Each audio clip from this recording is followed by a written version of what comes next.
wabarakatuh. Selamat pagi anak-anak. Hari ini kita akan belajar pendidikan agama Islam memasuki bab 1 yaitu menyayangi anak yatim. Namun sebelum belajar dimulai, mari kita berdoa bersama-sama. Bismillahirrahmanirrahim. Rabbi zidni ilma warzuqni fahma. Ya Allah, tambahkanlah kepadaku ilmu dan berilah aku karunia untuk dapat memahaminya. Amin. Anak-anak, perhatikan peta konsep dalam layar. Hari ini kita akan belajar surat Al-Ma'un yang di dalamnya terdapat beberapa subtema. Mengapa kita mempelajari surah Al-Ma'un ini? Tentunya ada maksud dan tujuan. Tujuannya yaitu melafalkan dan menghafalkan surah Al-Ma'un. Yang kedua, menerapkan hukum bacaan mim sukun dalam surah Al-Ma'un. Yang ketiga, menganalisis isi kandungan surah Al-Ma'un serta mengamalkannya dalam kehidupan sehari-hari. Yang keempat, merancang bentuk bantuan sebagai bukti menyayangi anak yatim.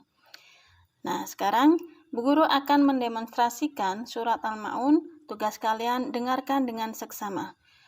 A'udzu billahi minasyaitonir rajim.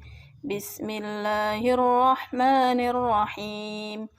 Ara'aital ladzi yukadzibu bid-din فَذَلِكَ الَّذِي يَدُعُّ الْيَتِيمَ وَلَا يَحُضُّ عَلَى طَعَامِ الْمِسْكِينِ فَوَيْلٌ لِلْمُصَلِّينَ الَّذِينَ هُمْ عَنْ صَلَاتِهِمْ سَاهُونَ الَّذِينَ هُمْ يُرَاءُونَ وَيَمْنَعُونَ الْمَاعُونَ صَدَقَ اللَّهُ الْعَظِيمُ.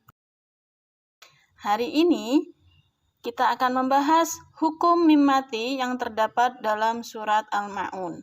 Ada 3 hukum mim mati yang akan kita pelajari. Yang pertama, ikhfa syafawi. Yang kedua, idgham mutamasilain atau biasa disebut dengan idgham misli.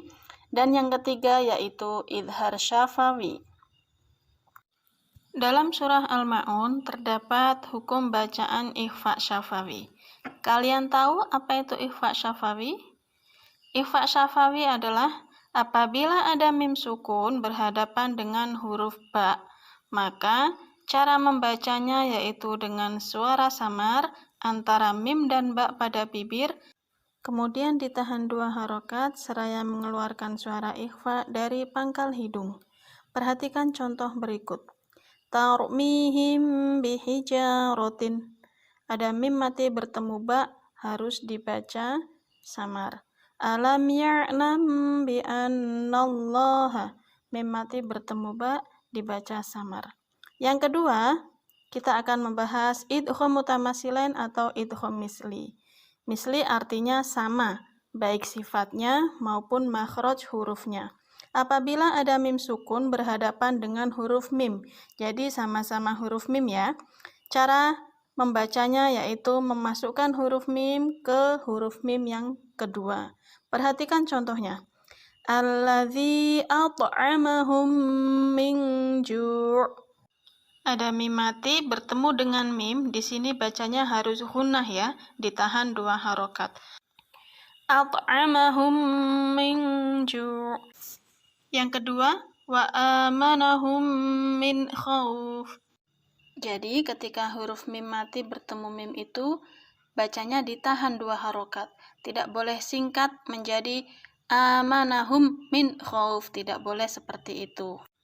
Hukum bacaan mim mati selanjutnya yaitu idhar syafawi. Ada yang sudah tahu idhar syafawi itu seperti apa?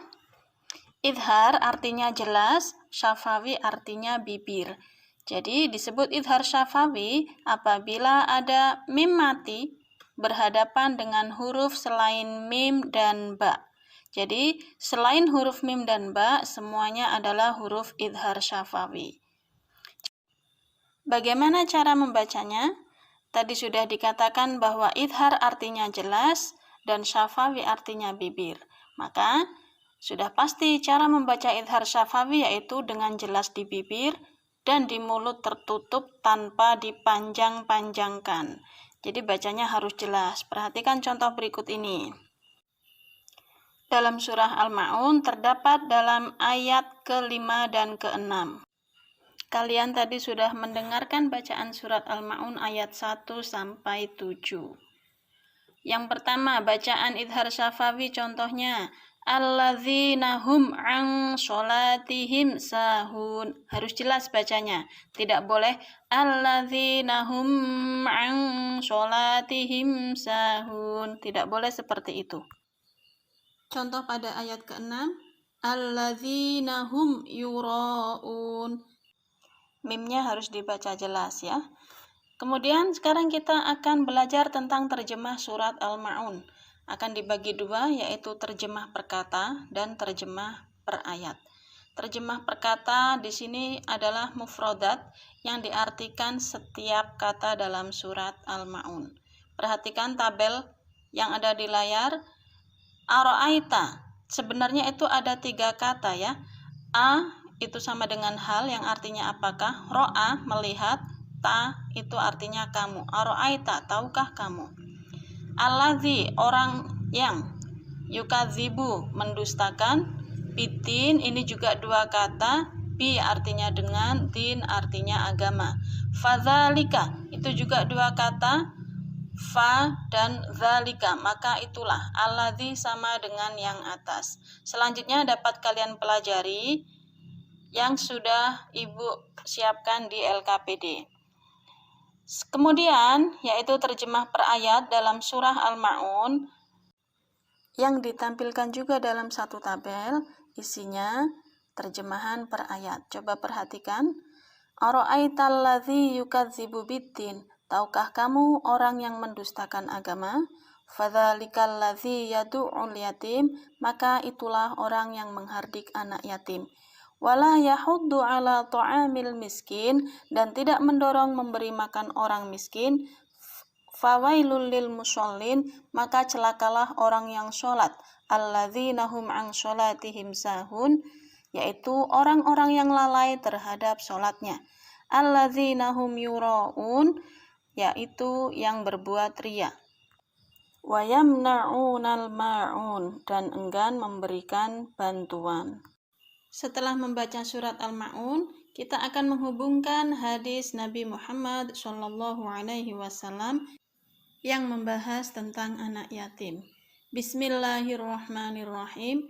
An Sahlin bin Sa'din radhiyallahu an qala Rasulullah sallallahu alaihi wasallam, ana wa kafilul yatim fil jannah hakadha, wa asyara bis sababah wal wusta wa farraja bainahuma. Artinya, dari Sahal bin Sa'ad radhiyallahu an berkata, Rasulullah Shallallahu alaihi wasallam bersabda, aku dan orang-orang yang memelihara anak yatim di surga seperti ini. Beliau menunjukkan jari telunjuk dan jari tengah serta merenggangkan antara keduanya. Hadis kedua dari Ibnu Majah yang berbunyi, khairu baitin fil muslimin baitun fihi yatimun yuhsanu ilaihi, wa syarru baitin fil muslimin baitun fihi yatimun yusa'u ilaihi. Yang artinya, sebaik-baik rumah seorang muslim adalah yang di dalamnya ada anak yatim dan diperlakukan dengan baik. Dan seburuk-buruk rumah muslim adalah yang di dalamnya ada anak yatim dan diperlakukan dengan jahat. Nah, dari kandungan surat Al-Ma'un dan kedua hadis tadi, kira-kira apa yang harus kita lakukan terhadap anak yatim? Nah, coba perhatikan, ada beberapa yang harus kita perhatikan atau lakukan terhadap anak yatim. Yang pertama, menyayangi mereka dengan tulus, memberikan kebutuhan pokok, mengasuh dan membimbing. Ini tentunya untuk yang sudah berpenghasilan ya. Yang kelima, menganggap saudara. Keenam, mengusap kepalanya penuh kasih. Dan yang ketujuh, memuliakannya dengan tidak menghardik. Tentunya bukan hanya ini ya, masih banyak perilaku yang harus kita lakukan terhadap anak yatim. Kalian bisa kembangkan dan cari sendiri untuk melakukan hal terbaik. Nah, kalian telah mempelajari penjelasan surah Al-Ma'un. Tentunya kalian telah memahami pesan indah yang terkandung dalam setiap ayatnya. Adapun pesan yang terkandung dalam surat Al-Ma'un antara lain, yang pertama, kita sebagai manusia harus memiliki kepedulian terhadap anak yatim.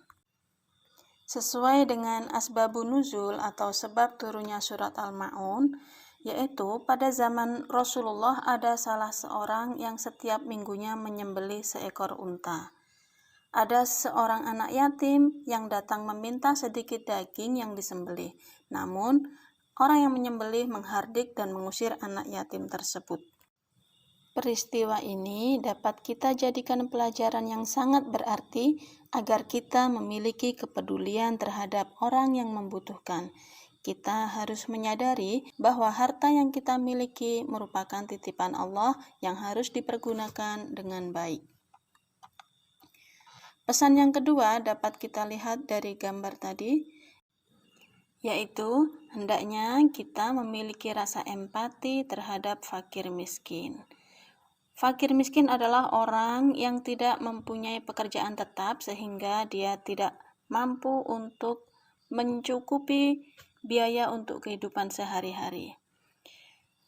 Pesan indah yang ketiga yaitu sebaiknya kita sholat dengan khusyuk semata-mata karena Allah, bukan karena ingin dipuji, bukan karena ingin didengar atau dilihat oleh orang lain. Jadi, kita beribadah niatnya hanya karena Allah. Nah, demikianlah tadi materi yang dapat Bu Guru sampaikan. Bu Guru harap kalian di rumah bisa mempraktikkan cara membaca mim mati ketika bertemu dengan huruf hijaiyah dan mempraktikkan bagaimana cara bersikap terhadap anak yatim. Marilah kita akhiri pelajaran hari ini dengan membaca hamdalah. Mudah-mudahan bermanfaat. Wassalamualaikum warahmatullahi wabarakatuh.